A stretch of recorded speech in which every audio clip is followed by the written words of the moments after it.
Max Pringle with these headlines. The price of gas around the nation is down to an average $4 per gallon for the first time in months. AAA says the national average is $3.99 for a gallon of regular. That's down 15 cents in just the last week and 68 cents in the last month. Gasoline peaked at around $5.02 a gallon in mid-June. California and Hawaii remain the most costly states to fuel up. Motorists are still paying above $5 there, and other states in the West are paying close to that. The cheapest gas is in Texas and several other states in the South and Midwest.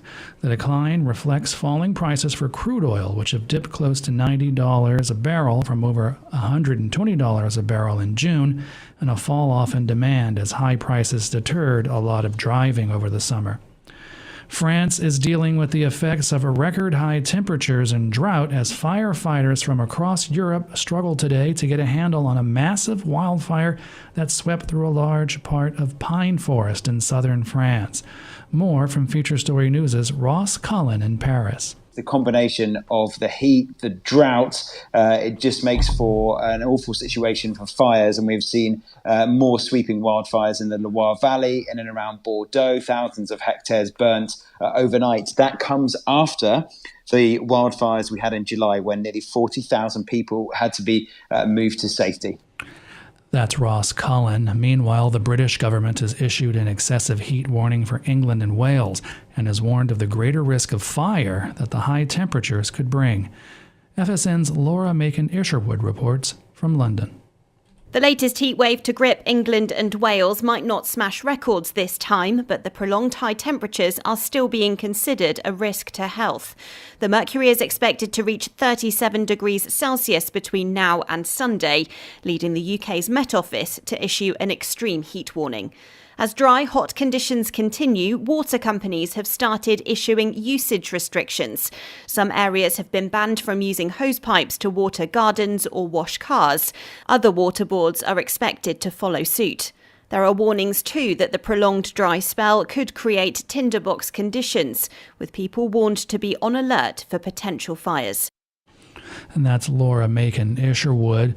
A diplomatic spat has broken out between China and South Korea over a U.S. missile defense shield deployed in South Korea.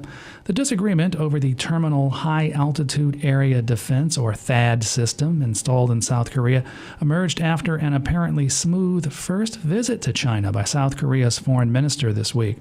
China contends that the THAAD's powerful radar, installed in 2016 as protection from North Korean missiles, could be used to spy on China.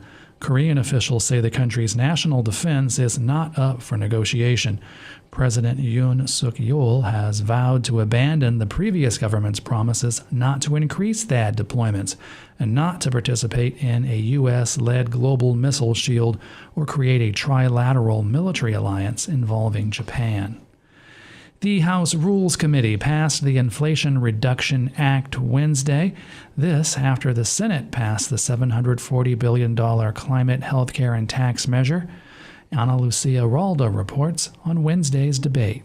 The Inflation Reduction Act would invest $369 billion into renewable energy and other measures to reduce reliance on fossil fuels. It would also extend affordable health coverage to 13 million people, cap seniors' yearly out-of-pocket drug costs at $2,000 per year, and cap insulin costs at $35 per month for Medicare beneficiaries. It will reduce their healthcare costs. It will ultimately reduce their energy costs.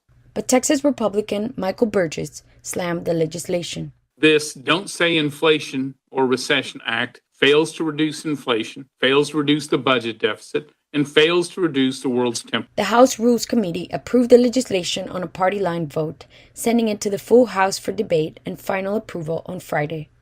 I am Ana Lucia Ralda for Pacifica Radio. And I'm Max Pringle.